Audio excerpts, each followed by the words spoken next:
नमस्कार, मैं हूं मनोज सैनी। आप देख रहे हैं बहस गरम है। अक्सर अपने ट्वीट से चर्चा में रहने वाले आईएएस अधिकारी नियाज खान ने नरेंद्र मोदी सरकार को लेकर बड़ी बात कही है। खान ने अपने ट्वीट में लिखा है कि देश को आगे ले जाने के लिए मौजूदा सरकार की 2 दशकों तक सत्ता में बने रहने की जरूरत है। एक आईएएस अधिकारी की इस प्रकार की ट्वीट से सियासत गरमा गई है। उनकी बीजेपी ज्वाइन करने की अटकलें लगाई जाने लगी। हालांकि मामले को गरमाते देख नियाज खान ने अपने ट्वीट को डिलीट कर दिया, जिसको लेकर भी बीजेपी कांग्रेस पर हमलावर है। वहीं कांग्रेस ने भी अफसरों की राजनीति से बचने की सलाह दी है। हम आपको बता दें कि आईएएस नियाज खान मध्य प्रदेश के लोक निर्माण विभाग में उप सचिव है। आईएएस नियाज खान का ट्वीट देश में एक पार्टी की सरकार को स्थिरता के लिए समय की जरूरत है।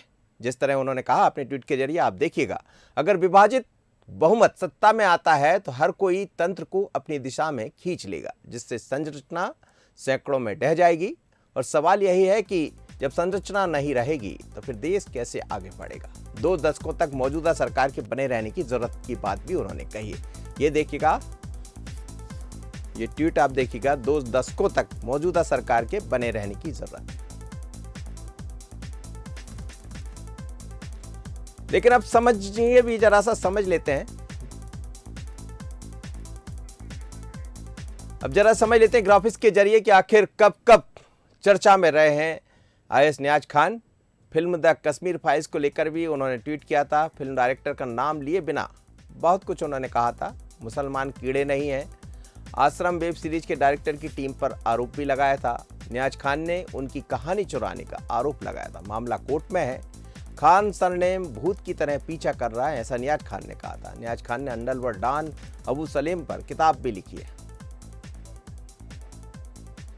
लेकिन बात अकेले नियाज खान की नहीं है, हम बात कर रहे हैं अफसरों की। पॉलिटिक्स ज्वाइन कर चुके कई अफसर, ग्राफिक्स के जरिए आप देखिएगा, आईएएस की नौकरी छोड़ कांग्रेस में शामिल हुए थे अजीत जोगी।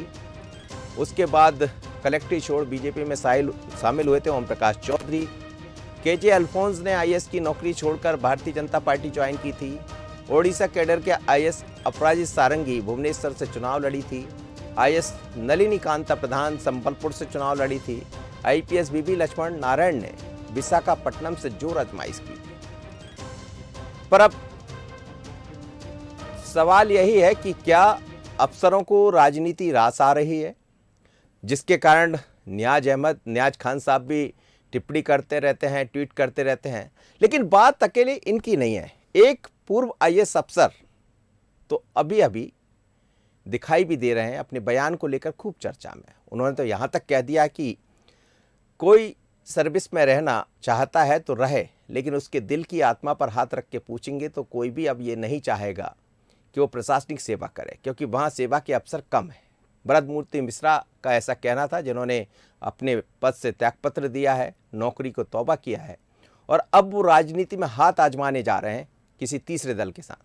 उन्होंने क्या कहा था, इसको और सुन लीजिए, फिर हम इस चर्चा को आगे बढ़ाएंगे। सुनिएगा जरा। आईएएस ब्रह्ममूर्ति मिश्रा, पूर्व आईएएस अफसर ब्रह्ममूर्ति मिश्रा, जिन्होंने सेवानिवृत्ति ली लेकिन अब राजनीति की तरफ रुख करने वाले हैं। सर, क्या कहेंगे? एक तो पहली बात यह है कि आखिर क्यों मोह भंग हो गया, क्यों इतनी अच्छी सर्विस जिसकी तरफ युवा देख रहे हैं, तमाम सारे लोग देख रहे हैं, लेकिन ब्रह्ममूर्ति मिश्रा का मोह भंग क्यों हो गया?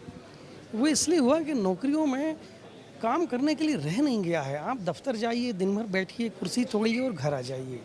एक जो रचनात्मक काम करने का जो एक सुख है, अपने वैचारिक क्षमता के उपयोग करके जनता का भला करने का जो एक सुख है, वो सुख अब नौकरियों से गायब है।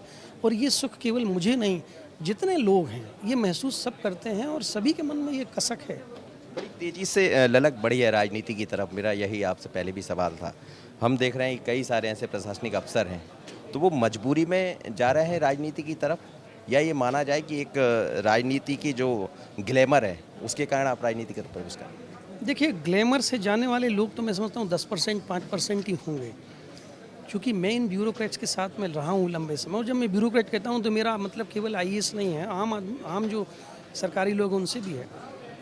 हर आदमी में ना उसको अवसर चाहिए काम करने का, अपॉर्चुनिटी चाहिए। वो काम करके नाम कमाना चाहता है, वो समाज में स्थापित होना चाहता है, वो अपना योगदान दे के एक आत्मसंतुष्टि चाहता है, वो अपने ऊपर गर्व महसूस करना चाहता है कि अगर वो सेवा में था तो उसने कुछ बेहतर काम किया।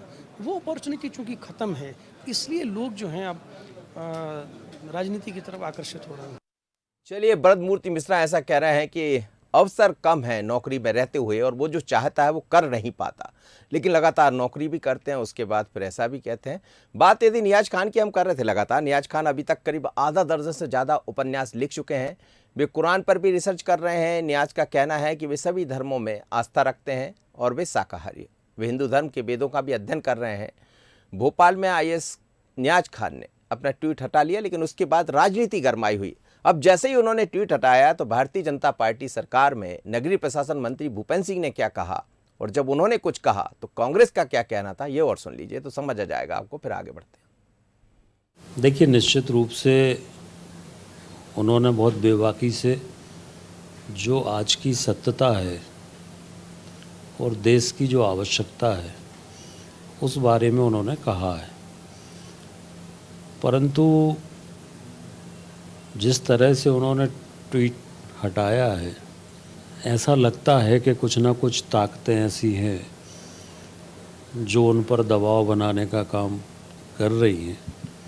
उन्होंने जो कहा है कि स्थिर सरकार से देश को लाभ मिलता है, और वो आज हम लोग देख रहे हैं कि आज पिछले 8 वर्ष से देश में स्थिर सरकार होने के कारण हर क्षेत्र में भारत मजबूती के साथ मोदी जी के नेतृत्व में आगे बढ़ रहा है।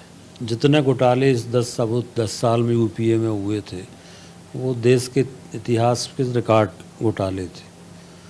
तो स्थिर सरकार और मजबूत सरकार, बहुमत की सरकार, ये देश की आवश्यकता है। नियाज साहब ने क्या ट्वीट किया, क्यों हटाया और भूपेंद्र सिंह जी ने क्यों कहा, ये दोनों के निजी मामले हैं। कांग्रेस कैसे सरोकार नहीं है, मगर यही सरकार में बैठे भूपेंद्र सिंह जी हैं। जब नियाज साहब पहले ट्वीट करते थे तो इन्हीं की सरकार ने उन्हें कोड ऑफ कंडक्ट का नोटिस दिया था। उनके खिलाफ डीओपीटी में सरकार ने प्रस्ताव भेजा था। तो जब वो सरकार के पक्ष में बोलते हैं तो उन्हें प्रोटेक्शन देने की बात होती है, सुरक्षा देने की बात होती है, जो आज भूपेंद्र सिंह जी ने कही है। और जब सरकार के खिलाफ बोलते हैं तो डीओपीटी में उनकी शिकायत होती है। तो सरकार कम से कम एक चरित्र तो अपनाए। मगर मैं इतना ज़रूर कहना चाहूँगा कि साधु संतों को और नौकरशाहों को राजनीति से दूर रहना चाहिए।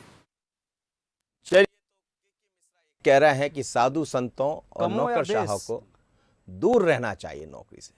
लेकिन बात हम अकेले नियाज खान की नहीं कर रहे हैं, हम बात उन तमाम अफसरों की कर रहे हैं जो राजनीति की तरफ अपना रुख कर रहे हैं। पर इसको क्या देखें, ग्लैमर की तरफ भागना देखें या कुछ वास्तव में समाज सेवा के लिए वो आना चाहते हैं? यही हमारा आज का मुद्दा है। मुद्दा गर्म है। मेरे साथ 3 मेहमान जुड़ रहे हैं। देवदत्त दुबे हैं वरिष्ठ पत्रकार, उनसे मैं आपको मिलवा देता हूं। स्टूडियो में मौजूद है देवदत्त जी, स्वागत है आपका। पंकज चतुर्वेदी है प्रवक्ता भारतीय जनता पार्टी के, पंकज जी आपका भी बहुत स्वागत है। मिथुन अहिरवार प्रवक्ता कांग्रेस के, मिथुन जी आपका भी बहुत स्वागत है। देवदत्त दुबे जी, लाइन है एक लंबी कतार, और इस समय हम देख रहे हैं कि अफसर नौकरी छोड़कर प्रशासनिक सेवा की तरफ जा रहे हैं। नियाज खान हमेशा अपने ट्वीट के जरिए, अपनी बातों के जरिए चर्चा में बने रहते हैं, तो क्या वो भी इसी तरफ कहीं कोई रास्ता देख रहे हैं कि धीरे से मैं राजनीति की तरफ प्रवेश कर जाऊं? देखिए, अब तक का जो इतिहास रहा है नौकरशाहों का राजनीति में जाने का, वो कुछ इसी तरह का रहा कि पहले वो बयान देते हैं, सुर्खियां बटोरते हैं, फिर राजनीति में आ जाते हैं। और दोनों पक्ष हैं मनोज जी राजनीति में आने के, नौकरशाहों के। कुछ उजले पक्ष भी हैं कि केजरीवाल, अजीत जोगी सफल हो गए, मुख्यमंत्री तक पहुंच गए, और कुछ नौकरशाह बेहद असफल भी हुए कि वे कई वार्ड मेंबर भी राजनीति में आके नहीं बन पाए। ये उनके काम काज जो सरकारी सेवा के दौरान रहता है उस पर निर्भर करता है। लेकिन अफसरों में एक जो चलन बढ़ा है पिछले कुछ दशकों से, जो राजनीति में अफसर शाही हावी हुआ, नौकरशाहों को जो राजनीतिक गुण ने अपना सलाहकार बनाया, उनकी सलाह पर योजनाएं बनने लगी, तो फिर कई बार भ्रम हो जाता है नौकरशाहों को, जब हम ही सलाह देते, हमारी सलाह पे क्रियान्वयन होता है तो हम भी सीधे क्यों ना राजनीति में आ जाएं। ये भी एक भ्रम होता है नौकरशाहों का राजनीति में आने का कारण। और वो देखते भी हैं कि जब हम जाते हैं, सरकारें बदलती हैं, फिर हमें कष्ट होता है, हमें पोस्टिंग के लिए छोटे छोटे नेता भी हमें धमकाते हैं, और नेता तो फिर अपने स्वाभिमान और उससे जिस ठसक से आता है, तो ये भी एक कारण होता है। लेकिन वे भूल जाते हैं कि राजनीतिक कितने कष्ट झेलता है, कितने जिंदाबाद मुर्दाबाद करता है, कितने आंदोलन करता है, जेल जाता, और उसका कोई निश्चित भविष्य भी नहीं रहता। सरकार है तो वो है, अन्यथा फिर वो धक्के खाता है। तो ये कई बार दूर के ढोल सुहावने जैसे भी होते हैं। लेकिन अब जब परिस्थितियां ऐसी बन गई हैं कि देश में जी नौकरशाहों को लेकर बड़ी बहस छिड़ गई है, तो उसमें मुझे लगता है कि जो लोग आएंगे उनको बहुत सोच समझ के आना होगा, क्योंकि ये राह इतनी पथरीली और कांटों भरी है, इतना आसान नहीं है जितना मंत्रालय में या कलेक्ट्री में बैठ के आप फाइलें निपटाते हो और जो आदेश देते हो तुरंत उसका पालन होता है। यहाँ आपको उन्हीं नौकरशाहों के फिर चक्कर काटना पड़ेंगे जैसे अभी नेता लोग काट रहे हैं। तो ये आकर्षण दूर का ज़्यादा है, अंदर कुछ वैसा है जिसकी दृढ़ इच्छा शक्ति कुछ अच्छा करने की होती है, तो वो किसी पद पर रहे चाहे ना रहे। कितने लोग हैं जो कभी किसी पद पर नहीं रहे, ना पार्षद, ना विधायक, ना सांसद, ना मंत्री, ना अधिकारी, ना पटवारी, लेकिन उन्होंने ऐसे काम किए हैं जीवन में कि जो लोग बरसों तक याद करते हैं। तो काम करने के लिए कोई ज़रूरी नहीं है कोई पद की ज़रूरत हो, आप जहाँ रहो वहाँ से बहुत अच्छा कर सकते हो। ये हर क्षेत्र में लागू होता है। अब लेकिन लोग जब मन बना लेते हैं तब ऐसे एक बहाने ढूंढने लगते हैं कि यहाँ हमें नहीं है काम करने का अवसर, हम वहाँ करेंगे। और कितने आज यदि आप अंतरात्मा की आवाज़ से पूछ लो तो कितने नेता चाहेंगे कि वो अधिकारी बन जाते तो ज़्यादा अच्छा रहता। एक बार आईएएस की परीक्षा निकाल लेते, ज़िंदगी भर आराम रहता। यहाँ तो हर क्षण परीक्षा होती है और 5 साल में तो फिर बड़ा टेस्ट होता ही है। चलिए, मैं समझता हूँ। पंकज जी भी मेरे साथ है, मिथुन जी भी है। पंकज जी, राजनीति की जो डगर है वो बहुत अलग है, कांटों भरी जिसे कहा जाता है। कई बार हम भी राजनेताओं के 2 रूप दिखाई देते हैं। एक वो रूप जब वो किसी मंत्री बन जाता है या किसी ओहदे पर, किसी पद पर पहुंच जाता है, तो फिर ऐसा लगता है कि उसने शायद सब कुछ पा लिया। लेकिन उसके बीच और उससे पहले जो रास्ता होता है वो एक अलग तरह का। लेकिन ऐसे बहुत सारे अफसर हैं जो इस समय केंद्र सरकार में कई मंत्री है, केंद्रीय मंत्री, और अच्छा काम भी कर रहे हैं, विदेश मंत्री से लेकर तमाम सारे लोग बोल। तो क्या कहेंगे, क्या ये राजनीतिक डगर की तरफ या राजनीतिक रास्ते की तरफ कुछ ग्लैमर के कारण अवसर आ रहे हैं? और फिर हम ये भी देख रहे हैं कि नियाज खान के प्रति आपके भाव भी बदल गए। मनोज जी, मैं पुराना राजनीतिक कार्यकर्ता हूँ, तो राजनीति और ग्लैमर तो वो कहते हैं ना कि दूसरे का खेत हरा दिखता है। तो ये अपनी बात पूरी कीजिएगा पंकज जी। कहावत है ना कि दूसरे की खेत बहुत हरा दिखता है, तो लगभग कुछ वैसी परिस्थितियां राजनीतिक क्षेत्र और राजनीतिक कार्यकर्ताओं के लिए हैं। जैसा देवदत्त दुबे जी ने कहा कि हाड़ तोड़ मेहनत, 5 साल में एक बार अवसर, और उसमें भी जनता का आशीर्वाद में नहीं मिला तो फिर अगले 5 साल की प्रतीक्षा, और तब भी सुनिश्चित नहीं कि अगले 5 साल बाद क्या होगा, कैसे होगा। और जहाँ तक अवसरों की बात है तो वो अवसर तो सभी तलाशते हैं। मैं इस सारे विषय को विशुद्ध रूप से व्यक्तिगत विषय मानता हूँ कि कोई प्रशासनिक सेवा का अधिकारी या कर्मचारी राजनीति में आएगा या नहीं आएगा, ये उसका व्यक्तिगत विषय है। जैसे वरद मूर्ति मिश्रा जी बात कर रहे थे, वो ठीक बात करी कि यदि आपको, हम जिसको कहते हैं कि संतुष्टि, आत्मसंतुष्टि का भाव कि मेरे जीवन की सार्थकता है कि नहीं, मैं जो करना चाहता था जीवन में वो कर पाया कि नहीं कर पाया। यदि अधिकारी के रूप में उस कार्य क्षेत्र की परिधि में यदि जिसको हम कहते हैं वर्क सेटिस्फेक्शन, कार्य संतोष प्राप्त नहीं होता है, जीवन संतोष प्राप्त नहीं होता है, तो वो अवसर तलाशते हैं। राजनीतिक कार्यकर्ता क्यों आता है सब? पदवत तो द्वितीय है। हम लोग जब छात्र राजनीति में थे तो मनोज जी कभी थोड़ी सोचा था कि यहाँ पहुंचेंगे, भारतीय जनता पार्टी में काम करेंगे या और राजनीतिक क्षेत्र में काम करेंगे, एक अवसर मिलेगा, एक आइडेंटिटी मिलेगी। लेकिन पंकज जी, क्या राजनीति में भी अवसर दे नहीं रहे हैं आप? नियाज खान के प्रति पहले भाव कुछ और थे, अब भाव कुछ बदल गए। अब भूपेंद्र जी भी कह रहे हैं कि साहब उन्होंने जो कहा वो ठीक कहा, क्योंकि उन्होंने तारीफ कर दी मोदी सरकार की। देखिए सर, जो नियाज जी ने कहा वो पूरा देश कह रहा है, खाली नियाज खान साहब नहीं कह रहे।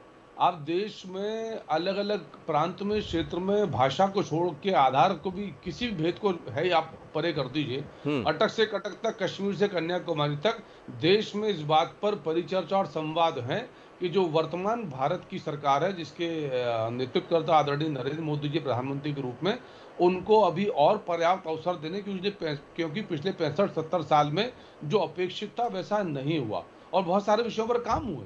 चाहे 370 की बात करें, हम कश्मीर की बात कर लें, राम मंदिर की बात कर लें, सिटीजनशिप अमेंडमेंट एक्ट की बात कर लें, सिटीजन चार्टर की बात कर लें, सीएए की बात कर लें, बहुत सारे ऐसे विषय हैं छोटे बड़े जिन पर बात करें। अभी हम यही नोटिस कर रहे थे कि पहली बार ऐसा हुआ है कि ग्लोबल स्लो डाउन है कोरोना के चलते, पर भारत की अर्थव्यवस्था मजबूत है और ऐसा भारत तो में मतलब नहीं ये किया। माने कि अफसर भारतीय जनता पार्टी में देख रहे हैं और अफसर भारतीय जनता पार्टी अफसरों को दे भी रही। देखिए मनोज जी, दुनिया का जो है पॉलिटिकल लीडरशिप या पॉलिटिकल वर्करशिप या पॉलिटिकल लाइनेज, वो भारतीय जनता पार्टी को आशाओं की निगाह से देख रहा ठीक है। जो प्रत्यक्ष राजनीतिक कार्यकर्ता है जी। वो भी और जो अप्रत्यक्ष तौर पर उससे प्रभावित है वो भी, सबके सब देख रहे हैं, क्योंकि रीति नीति शैली नेता नीति नियत सब कुछ बहुत सुस्पष्ट है जो विकास की ओर, और जब विकास की तरफ अग्रगामी कोई राजनीतिक दल होता है तो लोग आशा भी करते हैं और आशीर्वाद भी देते हैं। ठीक है मिथुन जी, लेकिन आप कांग्रेस ये कह रही है कि राजनेताओं को, नौकरशाहों को नहीं आना चाहिए राजनीति। देखिए मनोज जी, इसके 2-3 पहलू हैं। एक तो ये विश्लेषणात्मक विषय ज़्यादा है राजनीतिक होने के मुकाबले। तो 2-3 बातें जो आपके पैकेज में भी मैंने सुनी। एक, यदि पूर्व अधिकारी ये कहते हैं कि आप कुर्सी तोड़ते रहे बैठ करके, तो ऐसा नहीं है। जब आप इस सेवा के लिए इंटरव्यू देने जाते हैं तो आप ही जा कर के बोलते हैं कि बहुत चुनौतियाँ हैं, लेकिन हमें हमेशा, अगर हम ईमानदार हैं तो काफ़ी अवसर मिलते हैं जनता की सेवा करने के। तो अब जब आप वीआरएस लेकर के रिटायर हो रहे हैं और राजनीति में आ रहे हैं, फिर आप कह रहे हैं कि साहब अफसरशाही गलत है और कुर्सी तोड़ी जा रही है, तो मुझे लगता है थोड़ा सा विरोधाभास है। हर सेवा में आपको अवसर मिलते हैं, चाहे वो राजनीति हो, चाहे वो आप अफसर हों, चाहे आप प्राइवेट जॉब कर रहे हो। यदि आप कुछ करना चाहते हैं तो मजबूती से आप उस काम को कर सकते हैं। दूसरी बात ये है कि यदि आप इसके कानूनी पहलू को देखें तो हमारा प्रश्न, जो के मिश्रा जी ने कहा कि इन लोगों को नहीं आना चाहिए, तो आप अफसर रहते हुए नहीं आ सकते, अफसर का मानसिकता लेते हुए नहीं आ सकते। यदि आप ज़मीनी लड़ाई लड़ने को तैयार हैं तो बिल्कुल आप आइए, लेकिन ये जो मानसिकता हमारे अंदर बैठ जाती कि हम ये हैं, हम वो हैं, क्योंकि आपको सरकार ने ओहदा दिया था और इसके साथ काफ़ी सारे नियम भी आप पर लागू होते हैं। तो मध्य प्रदेश की सरकार, जिसके लिए आईएएस नियाज खान जी ने क्रिटिसिज्म कभी किया था, तो भारतीय जनता पार्टी के लोगों ने उन्हें नोटिस थमा दिया था। तो ऑल इंडिया सर्विसेज के जो नियम हैं वो तो ये कहते हैं कि कोई भी राजनीतिक टिप्पणी हमारा कोई अधिकारी नहीं कर सकता, ना ही अपने अधिकारों का प्रयोग करते हुए या अपनी पद की कैपेसिटी में वो कोई किसी भी प्रकार के मीडिया पर ऐसी टिप्पणी कर सकता है जिससे कि इलेक्शन प्रभावित हो। तो यदि कोई अधिकारी ऐसी टिप्पणी करता है जिससे कि लोकतंत्र को वो धता बताए और ये कहे कि एक पार्टी का ही राज होना चाहिए, तो ये सीधा सीधा लोकतंत्र विरोधी बयान भी है। तो क्या भारतीय जनता पार्टी के जिम्मेदार मंत्रियों को इस बयान को डिफेंड करने के बजाय क्या उन पर एक्शन लेना चाहिए? और जो सर्विस रूल्स हैं, अभी पंकज जी ने कहा कि ये बातें तो पूरे देश कह रहा है, बहुत सारे कार्यकर्ता आपके कह रहे हैं, ठीक है कह सकते हैं, लेकिन वो कार्यकर्ता के तौर पे कह सकते हैं। कोई व्यक्ति एक नागरिक के रूप में अपनी राय रख सकता है, हम अपनी पार्टी के राजनीतिक दल के रूप में या पत्रकार के रूप में राय रख सकते हैं, लेकिन कोई भी सिविल सेवा का अधिकारी अपनी राजनीतिक मंशा सामने नहीं रख सकता। और ऐसा कैसे हो गया कि क्योंकि उन्होंने ऐसा ट्वीट में आभास दिया कि एक पार्टी की जो सरकार है वो रहे अगले 20 साल तक, तो ऐसा हो जाएगा। वो पहले आपको अच्छा लग रहा था मिथुन जी, पहले जब उन्होंने किया था तो वो आपको अच्छा लग रहा था, और अब जो उन्होंने उस समय के बयान से आए थे, सर उन्होंने जो कहा है वो सही कहा, आज उन्होंने ऐसा कह दिया तो आज आपको बुरा लगा। सर हमने तो दोनों बार यही कहा कि सरकार इसमें निर्णय ले और एक स्टैंड बताए कि मध्य प्रदेश में या देश में आज ऑल इंडिया कंडक्ट के सिविल सर्विसेज के रूल्स कुछ रह गए या नहीं। कि भारतीय जनता पार्टी कहती है कि आप खिलाफ टिप्पणी नहीं कर सकते, कोई राजनीतिक टिप्पणी नहीं कर सकते, फिर जब भाजपा की तारीफ हो जाती है तो सरकार कहती है साहब बहुत अच्छा काम कर रहे हैं। तो ये जो डबल स्टैंडर्ड्स है, मुझे लगता है भाजपा को स्पष्ट करना चाहिए कि इस पर क्या कोई स्टैंड लिया जाएगा ऑल इंडिया सर्विसेज के रूल्स के खिलाफ। देखिए मनोज जी, मैंने कहा कि ये विषय विशुद्ध रूप से व्यक्तिगत विषय है और देश में अभिव्यक्ति की स्वतंत्रता सबको है, और नियाज खान ने किसी राजनीतिक दल की व्यवस्था की बात नहीं करी। उन्होंने ये कहा कि जो भी सरकारें हैं उसको 20 वर्ष का समय मिलना चाहिए ताकि वो स्थायी रूप से काम कर सके। तो उन्होंने ये तो नहीं कहा कि वो किसी दल के पक्ष में या किसी के विरोध में है। फिर तो मतदान का अधिकार छीन लीजिए उनसे। मनोज जी, उनका मतदान यद्यपि गुप्त होता है, फिर भी मतदान का अधिकार छीन लीजिए। मैं मानता हूँ कि जो शासकीय सेवक हैं उनके लिए जो सिविल सर्विस के एक जो कंडक्ट है, मतलब जो आचार संहिता है उसका पालन है। पर प्रथम दृष्टया इस विषय में उन्होंने कोई राजनीतिक दल की बात नहीं करी है, किसी नेता की बात नहीं करी है, किसी पार्टी की बात नहीं करी है। तो ऐसा लगता नहीं कि कुछ कोई विषय जो है वो सिविल सर्विस कंडक्ट के अगेंस्ट है, होगा जी। तो यहाँ कॉम्पिटेंट एजेंसीज देखेंगी वो। जी मिथुन जी क्या कह रहे हैं आप, कहिए नहीं, मैं दो समय चीजें नहीं। कह रहा हूँ। एक तो जी। पंकज जी कह रहे हैं कि वो किसी पार्टी के लिए नहीं कह रहे, वो कह रहे एक पार्टी की सरकार, वो ये नहीं करेंगे सभी पार्टियों को 20 साल का कार्यकाल देना चाहिए और 5 साल की व्यवस्था है ही। तो ये लोकतंत्र के विरोध में, और लोकतंत्र जो है हमारी पॉलिसी है। और ऑल इंडिया सिविल सर्विसेज के रूल्स 5(4) बोलता है कि कोई भी मेंबर जो क्वालिफाइड हो वोट के लिए, जो पंकज जी कह रहे हैं, तो उसका वोट का अधिकार तो नहीं छीना जा सकता, लेकिन वो किसी भी इलेक्शन में किसी भी तरीके से वोटिंग को प्रभावित करने की बात नहीं कह सकता। तो यदि आप कहते हैं कि एक पार्टी को 20 साल मिलने चाहिए तो 5-5 साल के 4 उसको आप चुनाव जितवाना चाहते हैं, तो ये ऑल इंडिया सर्विसेज का बड़ा उल्लंघन बहस ही का है। मुद्दा, एक अलग तरह की बहस है ये निश्चित रूप से। और चलते चलते देवदत्त जी आपसे बहुत जल्दी एक प्रतिक्रिया, क्या दोनों हाथों में लड्डू भी देखना चाहते हैं अधिकारी? पहले अफसरी कर लीजिए, बाद में आके राजनीति में आ जाए। बिल्कुल आपने सही कहा, जो हसरतें हैं वे पूरी कर लो।